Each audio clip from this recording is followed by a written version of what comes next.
They reach out to Mary Higgins and tell her that the case was reopened because there's a lot more to it. And Mary said, "Oh, really? Do you mean that spiral notebook?"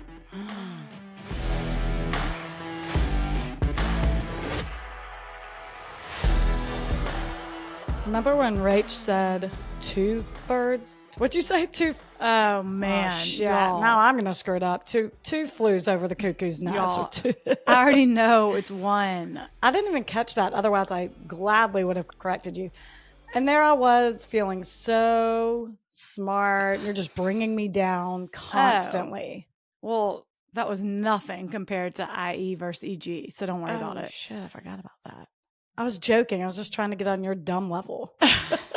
Okay. Yeah, my bad.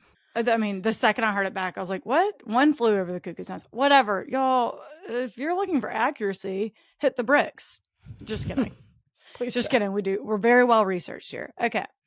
I actually don't have anything else at the top. I'm glad you made that note. Thank you so much. You're so welcome. Love a correction. Mm-hmm. All right. Today, I'm telling y'all about Dustin Wehde. Dustin.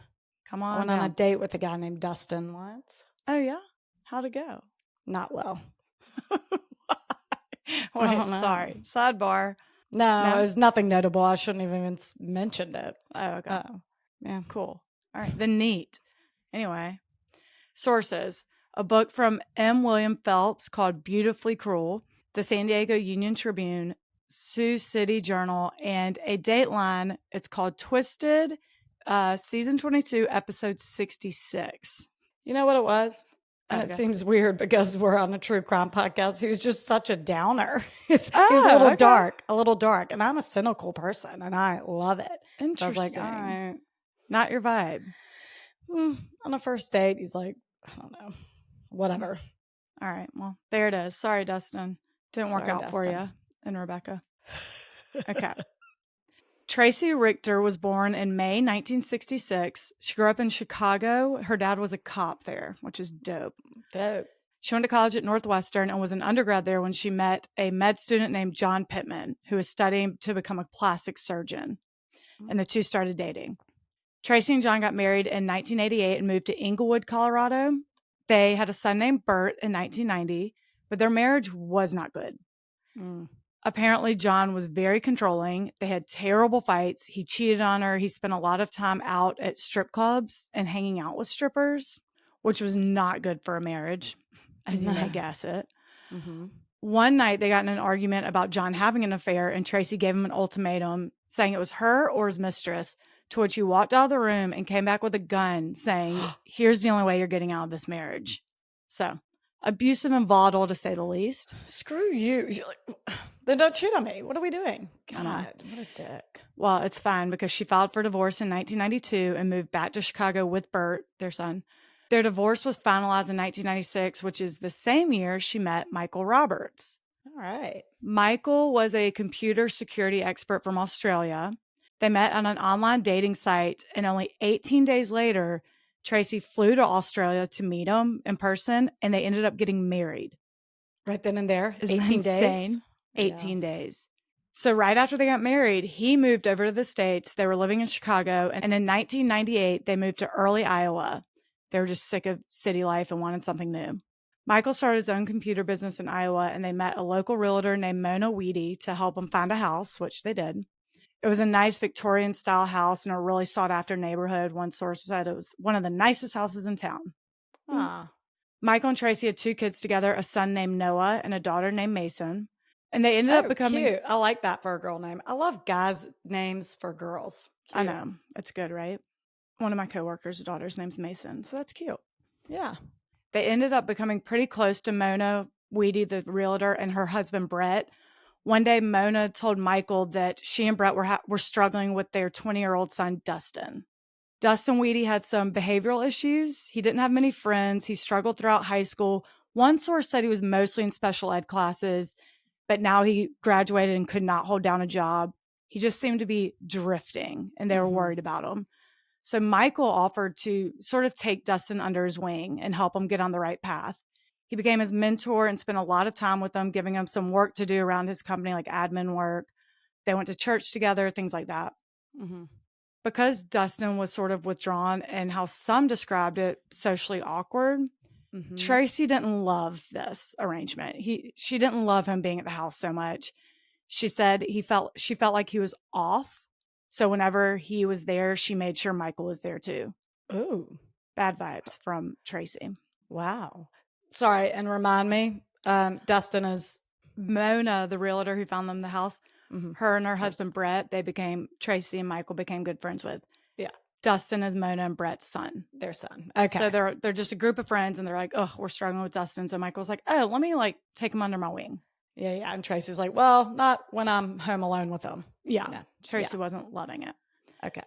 The night of December 13th, 2001, Michael was out of town on business. Tracy was at home with 11-year-old Bert, 3-year-old Noah, and 1-year-old Mason. Bert and Noah were in Bert's room watching a movie, and Tracy had just started giving Mason her bath when she heard something downstairs. She picked up the baby and looked down there and saw 2 men. No. She screamed and ran down the hall to Bert's room. He opens the door and she's trying to get in, and Bert sees someone pull her back by her hair. Stop. So she passes off the baby to Bert, and the door slams. Oh my God. It's about to get intense up in here. I think I know this story. Fuck you. Sorry. I'm into this subject. Oh no, I've heard.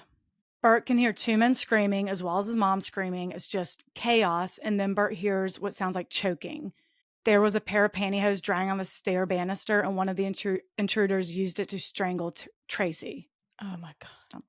Bert grabs a baseball bat, ready to swing it at whoever comes through the door, and he gives his little brother Noah, the 3-year-old, a pen to use as a weapon. Oh. It's so sad to think of these kids ready to protect. Oh God, seriously. Like he a also, writing pen? Yeah. Oh. Bert also starts screaming through the door, just every curse word he can think of. Just every bad word he knows. He screams it. Buddy. I know. Side note, there is a girl who does self-defense on Instagram who we follow. I can't remember her name right now, but she says that's a tip. You tell your kid if they're ever in a situation where someone's trying to kidnap them, you scream as loud as you can, this isn't my dad or this isn't my mom, and then every curse word in the book, because then it grabs adults' attention, you know? Mm-hmm. So yeah, that's what that made me think of. It's a good one. It's good advice. Yeah. Or if you're just annoyed at the world, I scream curse words all day, every day. Me too. And it does feel better. Barrett's like, don't say that. And I'm like, no, there is science behind yelling fuck. There's a release of something that just makes you feel better. Okay. It does. Is that science? But Britton, if I told him that, he'd be like, but. Oh, cute. You know, I'd be like, booger. But it'd be like bathroom humor. Poops. Yeah, poops. So next time I see Britton, I'll teach him the good stuff. Please do. Tracy got away in this struggle, ran to her and Michael's room to the gun safe. The men chased her, but she was able to jump. It's between a bed and a wall. I've seen a picture, and it's tight. So I could see how you could jump behind there, and they'd be like, where the hell did she go? She was able to punch in the code and grab one of the guns. She throws it behind her shoulder and pulls the trigger, but nothing happens because the safety's on. Oh, so she switches it off really quick, did it again, the gun fired, and then she just keeps going. One of the intruders fell to the ground, and the other ran out the door.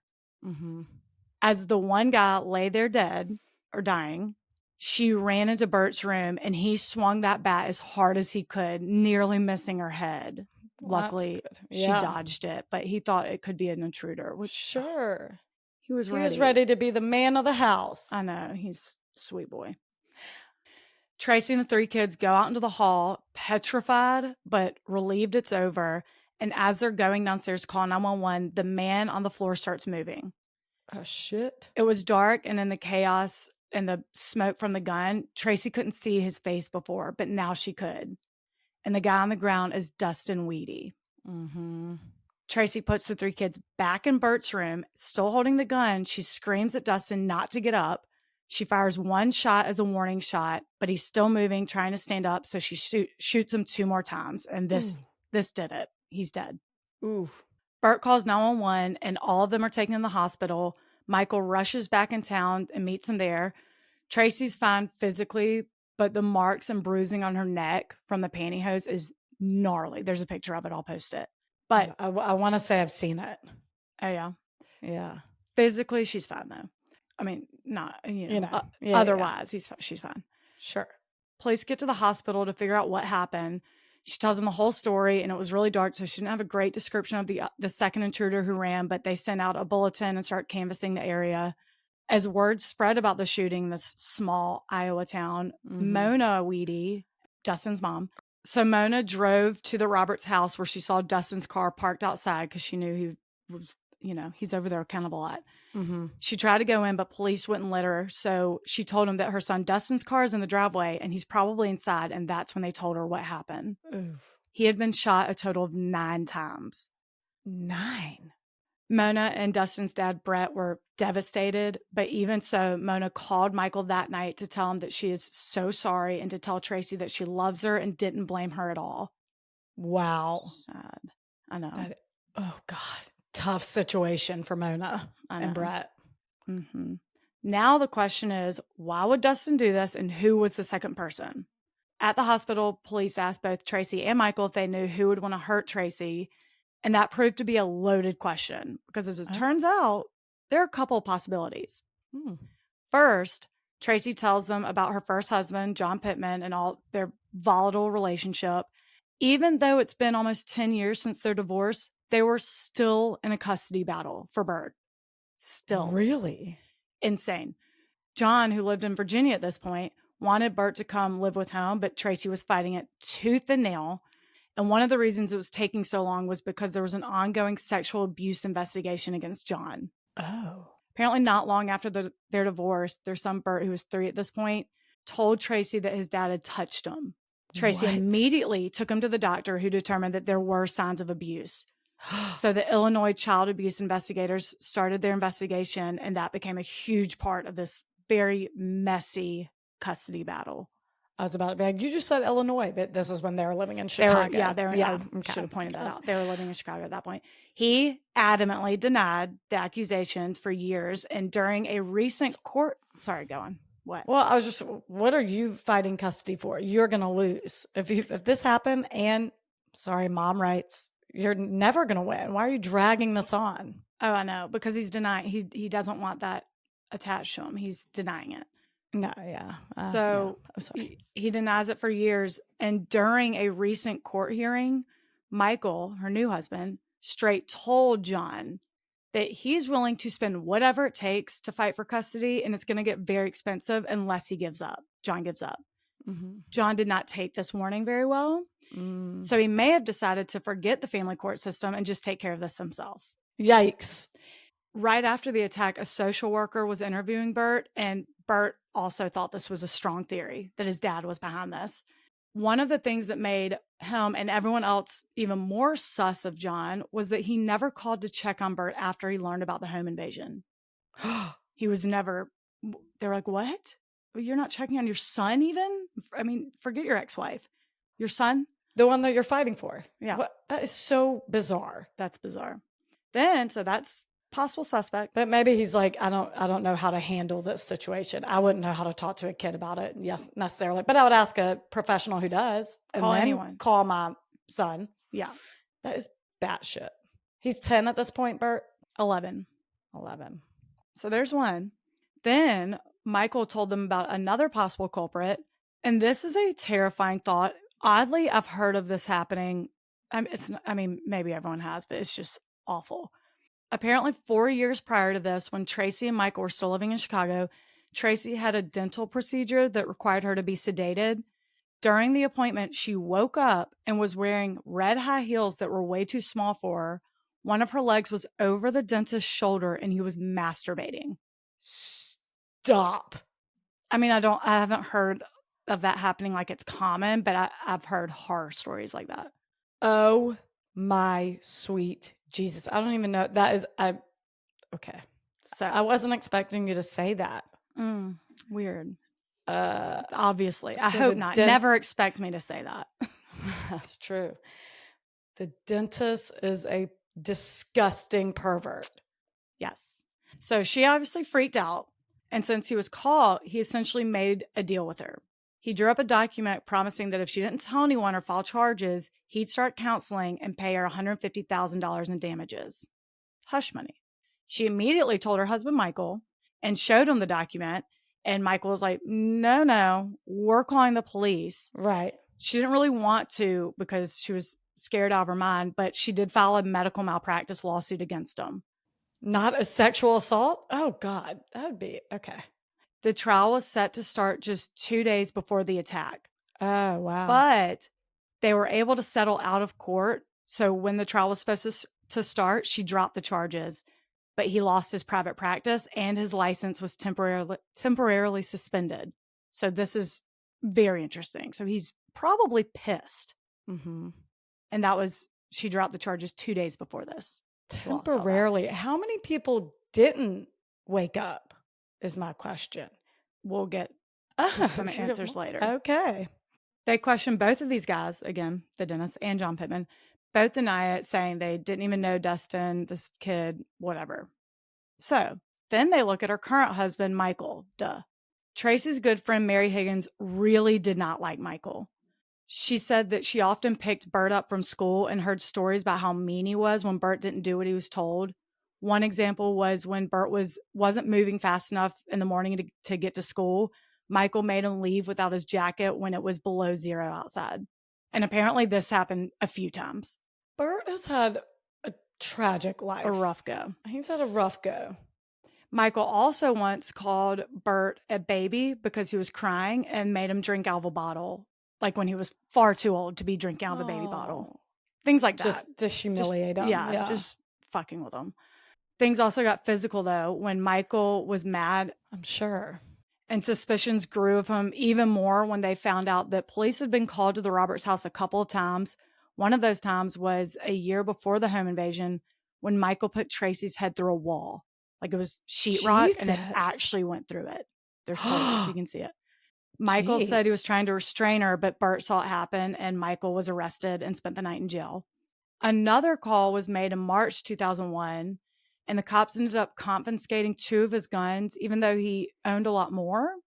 I don't know why. They described them as military style rifles. So maybe that's why they only took those 2. I don't know. But that paired with the fact that he happened to be out of town when this happened, it's all sus. It's all sus. Yeah. Michael also had a motive. Apparently, the computer business was not going well. He was running out of money, and they had millions of dollars of life insurance on each other. So now they have always money. Always money. They have him come down to the station and take a polygraph test. He denies having anything to do with it, yada, yada. Who doesn't deny it? He was saying it was impossible because he was out of town, and they're like, well, yeah, but you could have masterminded this whole thing and paid someone, you know. He takes a polygraph, and he fails it. But Tracy's by his side. She says, no way, he's behind this. Mm-hmm. There's not a ton of physical evidence to go off of. The second intruder wasn't hit with a bullet, so it's not like they have foreign blood that they don't know who it belongs to. Oh, yeah. The only person who knew who it was is now dead. So they really don't have much. They get some evidence from Dustin's car. They searched it and found an old computer that belonged to the Roberts. And that seemed weird because there was jewelry, cash, just much more valuable things he could have taken. So they're like, what does he want with this old ass computer? That's heavy. Like, you want a quick getaway, shove some jewelry in your pocket. Let's go. Right. Let's get the hell out of here. So that throws another like, what?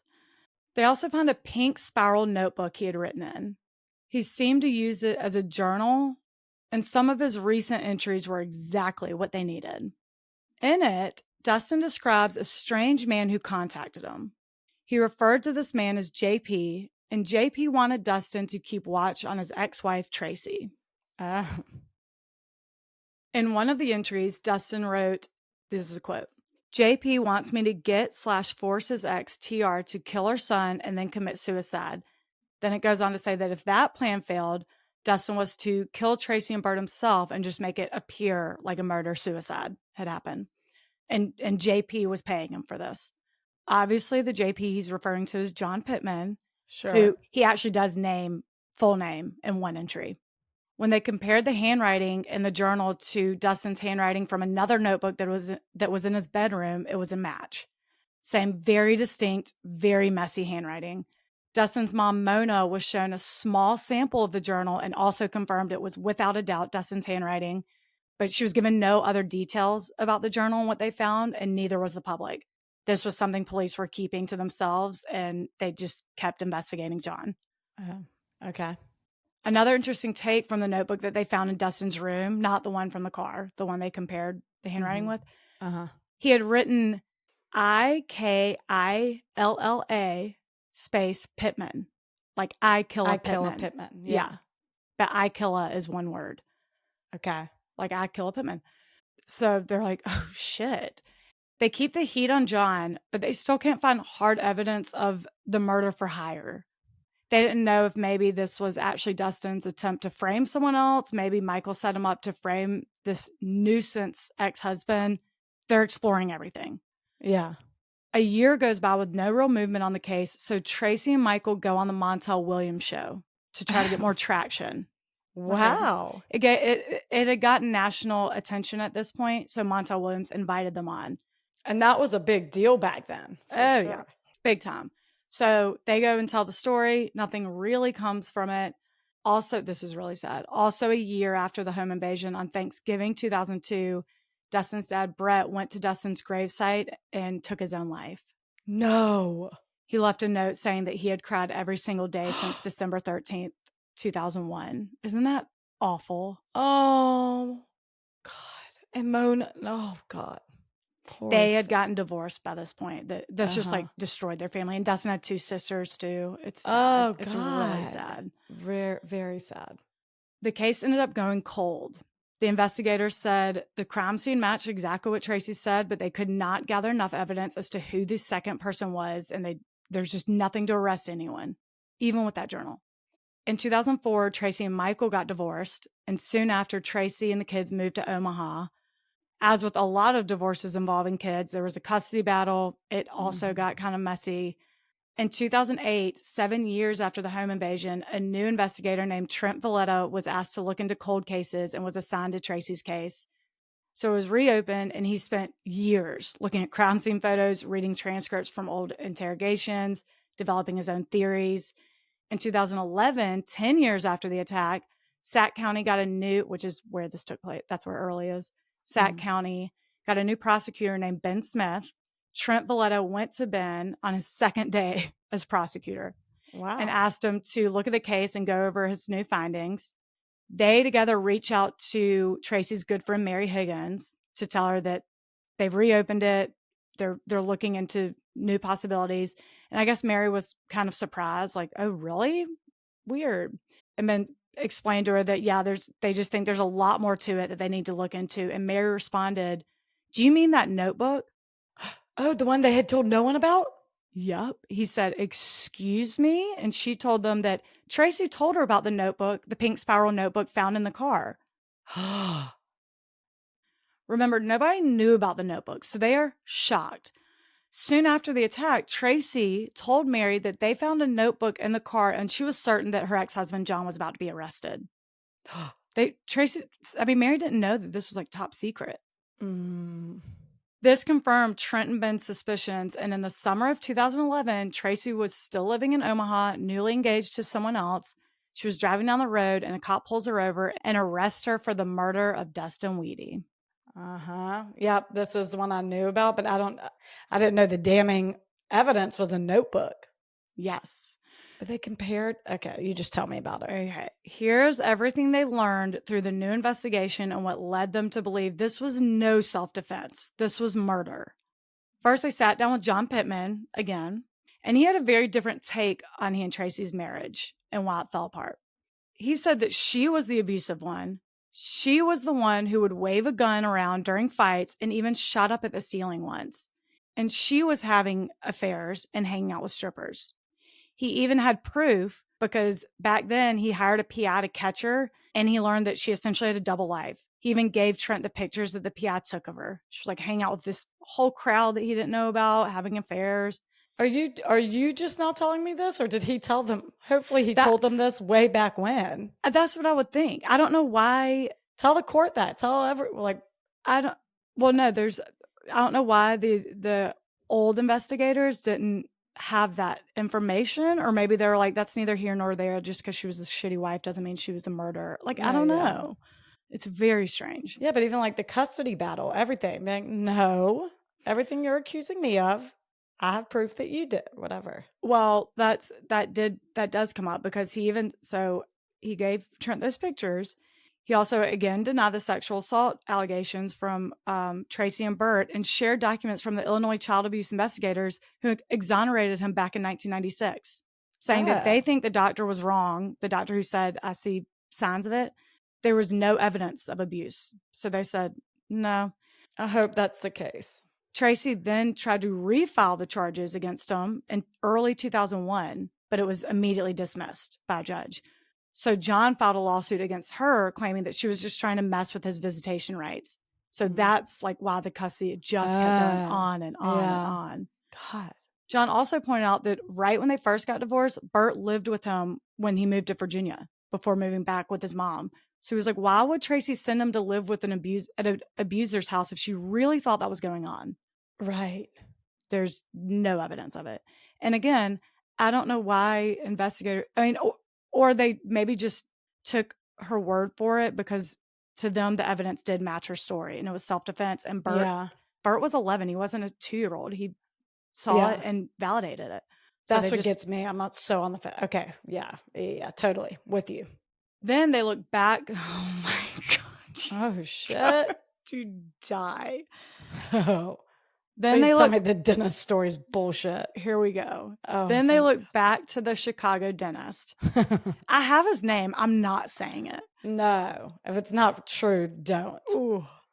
They go back to the Chicago dentist who said that the document drawn up to quietly settle their case, offering Tracy $150,000 in hush money, that was all forged.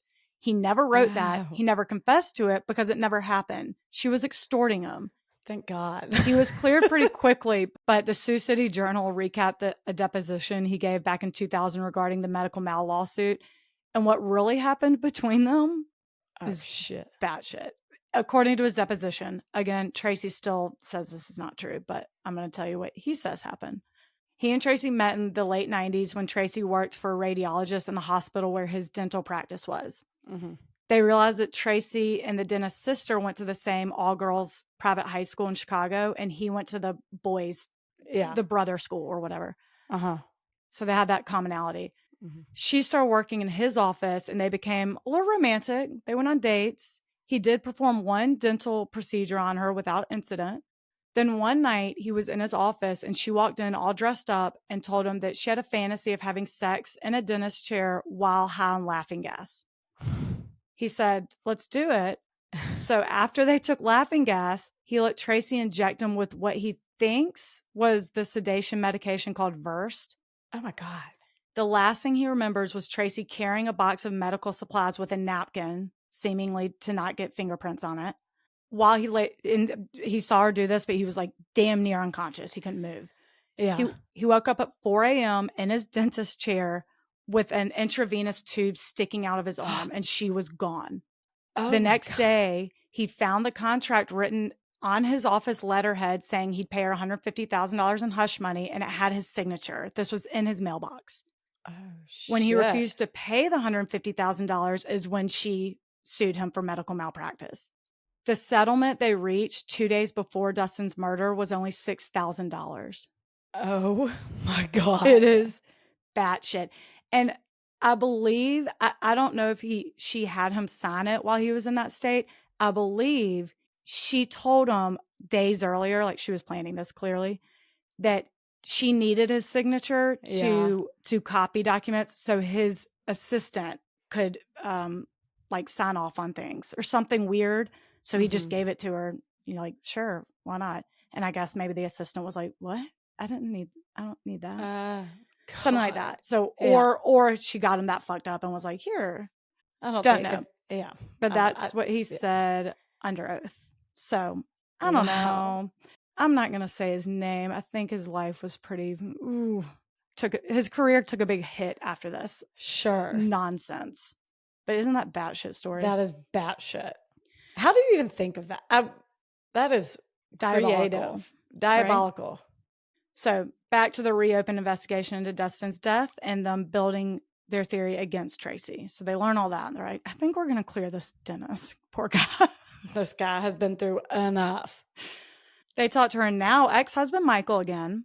He denied involvement too, reiterating what John Pittman said. Tracy was the aggressive one. Once she got him drunk, and when he passed out, she rolled him in a king-size bed sheet and put a plastic bag over his head. She swaddled him. His arms were down, and he woke up and was like, oh, what the fuck? Oh, that makes me short of breath. Ugh. And the holes that he put her head through the wall when the cops were called. Remember when I told you that? Yeah. He was saying he was restraining her because she was kicking so hard in the wall that it was getting close to an electrical circuit or whatever. Mm-hmm. And he was like, I was protecting her. She was going to electrocute herself. The wall, there's a picture of it. There's a ton of holes in it. It does look like someone's been kicking it. It's not one head through the wall. So I lean towards that as well. And I hate And Mary Higgins just hates Michael because of Tracy, like whatever Tracy's saying. They were best friends, so she does believe that, but she sticks by that, like, he was mean to Bert. Yeah. And he's asked in an interview, and he's like, I mean, no, that what they say happened did not happen with the coat and all that. He said, I spanked him several times, probably made some mistakes I shouldn't have. He flew off the handle. He admitted that, but he says the straight up abuse is not true. The actual events of the night of the attack, December 13th, 2001, do not add up. Even though earlier investigators said evidence matched what Tracy said, Trent and Chris are like, nah, really think about it. Y'all missed some stuff. First of all, Dustin parked in the Roberts' driveway, and he did not bring a gun or knife. What was he planning to attack them with? I was going to say the pantyhose was, that's it. Just happened to be on the banister, just like... And also, how was Tracy able to get to the gun safe, type in the code, pull out the gun, take off the safety, and fire, all without these two men getting control of her? Again, I did see where the gun safe was, and it's a tight squeeze between the bed and wall. That was another thing Mary Higgins was like, that seems weird that, hey, you could fit back like right there, and with enough time to like wedge yourself in and do the code and, throw the gun behind and start firing. It's a very tight space. So that it just seems weird, especially two men chasing after you. You had time to do all of that. Mm-hmm. In the chaos, she claimed that the first few shots were fired over her shoulder while her back was to the intruders. Yeah. And the prosecutor said, that's an Annie Oakley type trick shot. It's ridiculous. That's what he said. He said, that's an Army Ranger level of expertise. Right. Also, automatic. Also, she was shot 9 times from behind the back. That's crazy. she fired a few that got him, and then when he was down, she turned and finished. But also, if she did that, she was firing it right next to her ear. Her eardrum would have busted, and it was not. Oh, right. Guns are loud, people. Loud as shit. The interview in the hospital also really struck them. There was a 10-page transcript, and about 8 of those pages were just bashing John Pittman, telling police irrelevant stories about their marriage, their weird sex life, details about everything. And they were like, you were just attacked by 2 men, one of whom is your good friend's son, and you're just going on and on about your ex-husband from 10 years ago. Right. It's weird. But why would she put another person there? Why'd she make up another guy? It's just so weird. Why go the extra mile? That's what kept this case open. They were trying to find this other guy. You idiot. I'm just kidding, because it's still on the fence, because doesn't Bert back her up, right? Well, okay. So, sorry. There were also 11 rounds fired, and again, 9 of them hit Dustin. And the chaos, they're like, again, damn, you're a good shot. You are a good shot. But I wouldn't have even known how to turn off the safety, let's be honest. No. The biggest thing that made them start questioning her story was the fact that the last 2 or 3 shots were to the back of Dustin's head. That does not scream self-defense. That screams he was running. No, and they actually determined that he wasn't even running away. It was him lying face down on the floor, and she still shot him. I mean, not self-defense. Oh, God. More weird circumstances. I'm still going. Dustin's journal. This was the biggest hiccup of the entire case, actually, before her arrest, because they could not figure out why Dustin would write all this stuff. Again, it was 100% his handwriting. He absolutely wrote it. But the circumstances were really weird. There were only a few entries in the journal. All of them were about John Pittman's murder for hire, quote unquote, plot against Tracy.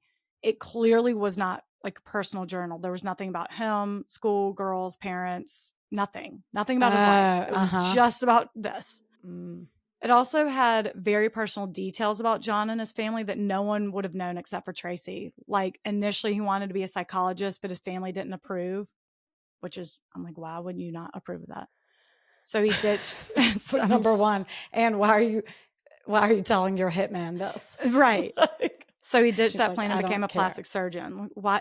Yes. Why is he telling this kid that he's coercing that information? No one cares. I forgot he's a doctor of plastic surgery. If he wants to put a hit out on you, he is paying the best of the best. Oh he's not getting some kid to do it who, by all accounts, you've told me is not right. Didn't do that well at school. Didn't, socially awkward. Like probably can't get away with the murder, especially when the instructions were, if that doesn't work, kill Tracy and Bert and make it look like a murder-suicide.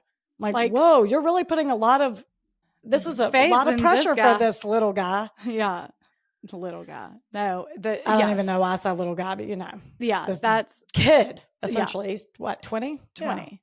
Yeah. That's a point I'll get to in a second because that's he's calling a mobster. He was a plastic surgeon from Chicago? Yeah. Forget it. I know. He could figure something else out easily. Well, then I'll go ahead and make this point. Another entry mentions Stephen Comey, who was John Pittman's attorney, saying he was involved in the planning and was facilitating the murder for hire payments to Dustin. And they're like, sorry, this high-powered Chicago-based attorney who's like on list of like, he's a shark. Oh. He's hiring a special needs 20-year-old from Iowa to carry out this plan. Right. That's what y'all are telling us? Sorry, that's not working for us either. No. Another thing is the writing style didn't add up. Again, this source described him as special needs, and the way it's written is very sophisticated. There's no way he did this on his own without someone telling him exactly what to put down. Throughout the new investigation, they remained in contact with Tracy, who was urging them to find the second man because she still needed to know what happened. They emailed back and forth pretty regularly, and in those emails, now she's off her John Pittman kick. She's on to her most recent ex, Michael, who now she's in a custody battle with. At one point, there was a 4-page single-spaced email that just ripped him to shreds, saying he was a snake, a bully, dogs didn't like him. I mean, she hates him. She literally says that. Then she said that Michael's the type who would commit a crime like that and frame John Pittman for it. They're like, wait, so now you think your other ex did this? She's like, well, someone just arrest one of my husbands. One of them. Both of them would be great. Yeah, come on. She went on to say that once when Dustin was over there working, Mike had him sit down and write about a hitman. He was like encouraging him to write more and told him a story about a hitman. And this was the first inclination that they're like, do you know about this journal? Why would you say that? Yeah, for sure. She at one point too mentioned that he was really weird about his handwriting, could easily change it depending on the situation. They're like, why'd you mention his handwriting? That was weird. They're like, she knows about this journal. We got to get her to say it. And Mary Higgins comes through. And like at the police station, like if I'm the victim and this actually happened to me, I hope one of the cops would be like, look, we found something in writing that I would think that I would want them to disclose everything to me, not even to the public, not to whatever. I'm the victim. Yeah. Tell me if I'm right that my ex-husband is after me, Well, yeah, but it's still an investigation and they needed something that if someone came forward with, they would know that meant they were the killer or they were behind it. Oh, they wanted something secret from the investigation that no one knew, because that would be like their ticket of, if this accidentally comes out during one of our questionings, that's the person who did it. Yeah. I guess, but if I'm the victim and that did actually happen to me, I'm like, you better tell me if me and my son are in danger and you found something pointing to my ex. I'm getting the F out of Dodge. Yeah. Maybe not. Okay, last point they found, because there's just such an innocent explanation that originally seemed very damning for Dustin and his break-in. Ben looked at Dustin's high school yearbook. He didn't know what he was looking for, maybe a friend that stood out that his parents didn't think about, or someone he confided in that this weird doctor contacted him, or maybe he had his own obsession with Tracy, just trying to find someone they hadn't talked to yet. As he's flipping through it, he sees a girl with the name Ilka Dittmar, Ilka Dittmar. Ilka was a foreign exchange student, and when Ben asked one of Dustin's friends about her, he was like, oh yeah, Dustin had a huge crush on her. So Ben asked Mona, Dustin's mom, about it, and she confirmed that Dustin really liked her, even brought her flowers to her house one day, which is nice. Yeah. So why does this matter? Given his messy-ass handwriting, it's very likely that the notebook in his bedroom did not say, I kill a Pittman. It said, Ilka Dittmar. His capital D's easily looked like P's, and he finished the R too hard. So it easily looked like an N. It said Ilka Dittmar. Oh, it did not say I kill a Pittman. What an unfortunate coincidence. Crazy. Damn. I know. Can't make this shit up. Isn't that insane? Ilka Dittmar. What are the odds? It's crazy. In the midst of all this, Tracy was charged with passport fraud in Nebraska. She somehow got a passport issued with a fake name and social security number. So they're like, okay, she's a flight risk. We got to move in. And that's when she was arrested. She changed her name when she moved to Nebraska anyway. I can't even remember the fake name because it's so batshit. She did go back to her maiden name, which is common, but yeah, she initially filed to have a brand new name, which I think at first they wrote off to like, she just wants to like forget her old life. Yeah. Whatever. At the trial, the prosecution argued that Tracy came up with this plan as a way to frame her first husband, John, and win the custody battle for their son, Bert. Dustin was just collateral damage that she used to get there. Mona Wehde testified that Tracy had called her the day before the murder saying that they had a bunch of copies they needed to be done and a bunch of admin work and for her to send Dustin over either, today or tomorrow. They think when he went over there, Tracy told him exactly what to write in the notebook. This seemed to be further proven with emails that Tracy sent during the new investigation. Trent, the new investigator, said that he was going to re-question both of her ex-husbands and ask for just a general description of each so he knew what he was getting into. And the description of John Pittman was almost identical to what was written in the notebook. Wait, so we think that she like held a gun to Dustin, was like, write this now type thing? No, I think that maybe, but I think they just, I don't know if he wrote as a hobby because she did mention that Michael would encourage his writing. Mm-hmm. So I don't know if maybe she was like, I just thought of the best story. Here, write this down. Like he was like, sure. She really took advantage of his situation. Also, when they got to the scene of the crime, he had a black ballpoint pen in his back pocket. Dustin did. So they think he wrote it that day, and it matched what was in the journal. So God, they just think she took advantage of him and was like, "Yay, let's write a short story." It's so breaks my heart when I hear stories like that. Because I'm like, I hope that's not true. I hope Dustin did it, and justice was served. Mona she had her suspicions. She didn't know that 3 of the shots were to the back of his head. And that's when she was like, wait a minute. She actually initially thought maybe Michael was behind it because they were so close. She just did not think Tracy did this. And then when Brett took his life, she was like, this is batshit. This is out of hand. Someone's got to pay for this. So initially she did, and this isn't even my notes, I just know this. She initially did file a wrongful death suit against Tracy, but then she got scared that it was going to hurt the investigation because it was going to shift resources. Like now they have to focus on that. So she dropped it. She was like, well, someone has to pay for something. I mean, this is crap.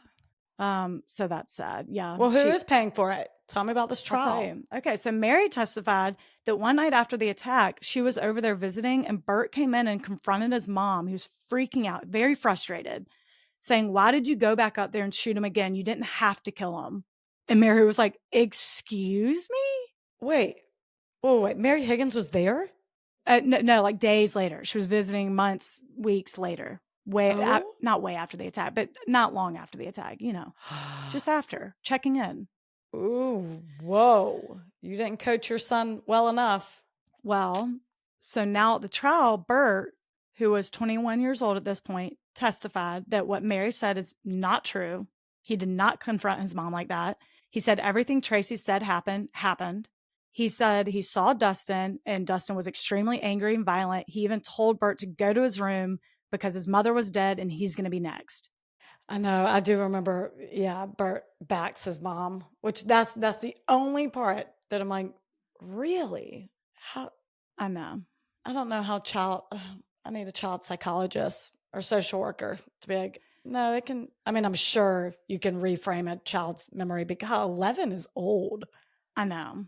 Well, the prosecutor cross-examined him with a transcript of what he said to the police right after the attack. And a lot of what he now claimed was not what he said back then. And in the trial, you can see a clip. He's like, they're like, did you say this? And he has a transcript in his hand. He's like, I mean, it's not in here. It's not in here. I don't remember if I said that or not. Can I have an example? Oh, wait. Sorry. Like, I think for example, you're next. Your mom's dead. You're next. He said, I don't think he originally said that. He now says he saw him move and she did the second shot. I don't think he originally said that he was getting up when things like that. Just some details like that. Oh, so they're like, and that day, this is what you said. Now you're saying that seemingly Dustin was more involved than you let on when you're the day of the murder. Yeah. So, and then throughout the cross-examination, he's like, if it's not in here, I guess I didn't say it. Like he doesn't remember that much about talking to the police. I'm sure it was a very traumatic day. Yeah. So, and does you remember if there's another guy? That I'm like, why did you go above and beyond and add if you're lying? I don't know. Just so that's one. I don't know. No theories, huh? Well, what's the prosecution's theory? Anything? Well, I think so. She could have it pinned on someone. Like she knew she was going to kill Dustin, so it's not going to be pinned on him. She wanted like someone to be there as a mastermind. Like I don't know if she didn't think through like if she did frame John Pittman that they could link back that he was the one, but he was in Virginia. I don't know. I don't have, honestly, no, I have no idea. I don't know. She's just an idiot. Mm-hmm. Or is she an idiot? What'd the jury think? Okay. Well, sorry. And then the last point of the defense. I want to give y'all both sides. I'm sorry. Yeah. They argue that there's no way Tracy came up with this plan to implement with her 3 kids home. It just, no.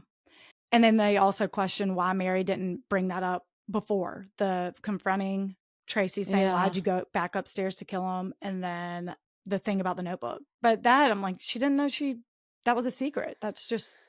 Yeah, that was just an and the defense's argument for motive, why would Dustin do this? They said he had very unpredictable behavior. He had potential to snap, perhaps. Tracy said that Mona once told her that he was scared to leave. She was scared to leave her daughters alone with him. Like, I kind of remember that. He's not allowed to be alone with his sisters because I'm scared of what he'll do. Like he'll violently beat him up.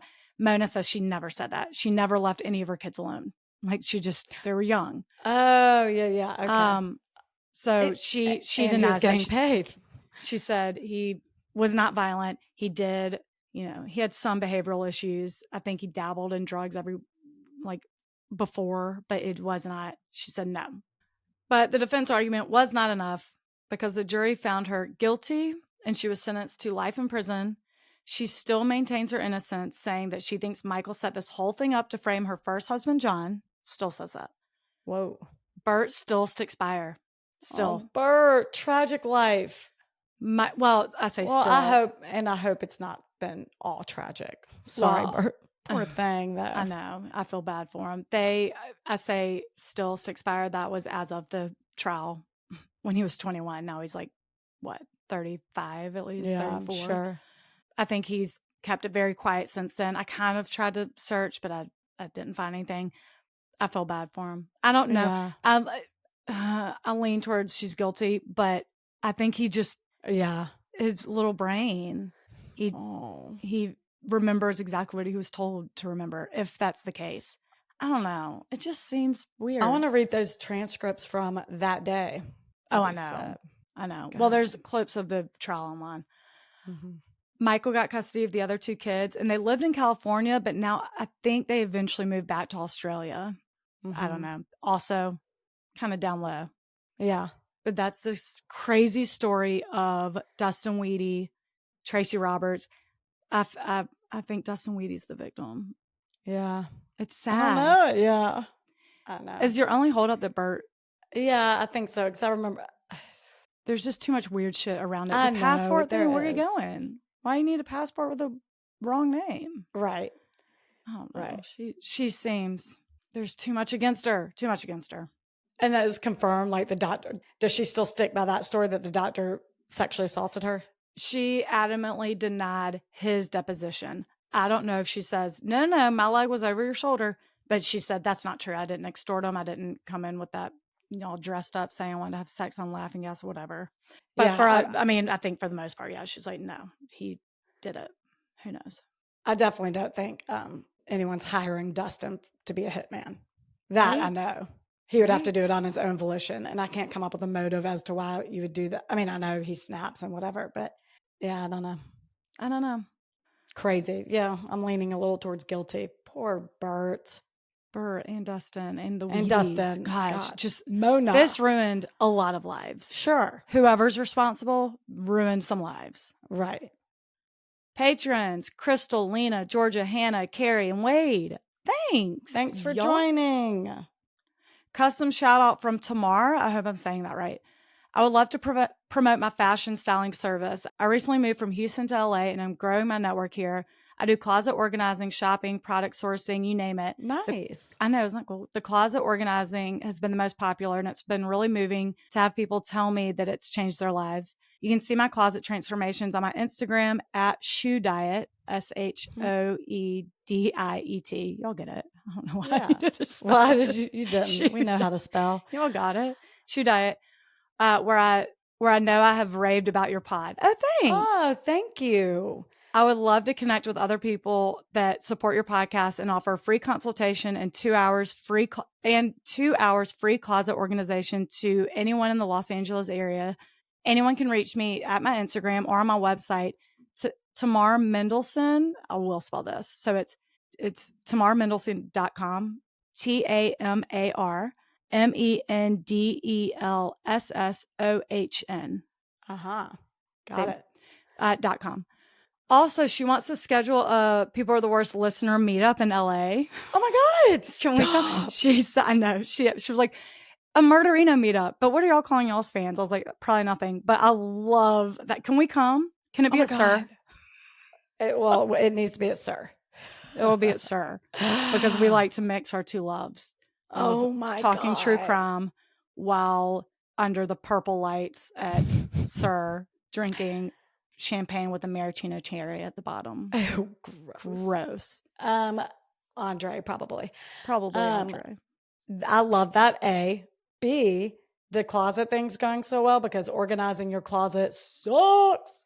I would hire you on the spot. In a minute. I cannot do it. Will y'all please let us know if y'all meet up? I don't know if we have enough. I'm so sorry, Tamara. I don't know if we have enough listeners. Actually, California is our biggest state, I think. Well, it's because it's a huge state. It is a huge state. I don't know how many in the LA area.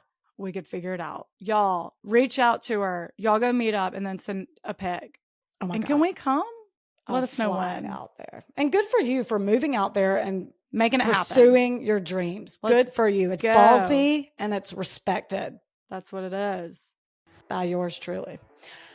Thanks, guys. Y'all, thank y'all so much. You're the best. People are the worst. Bye.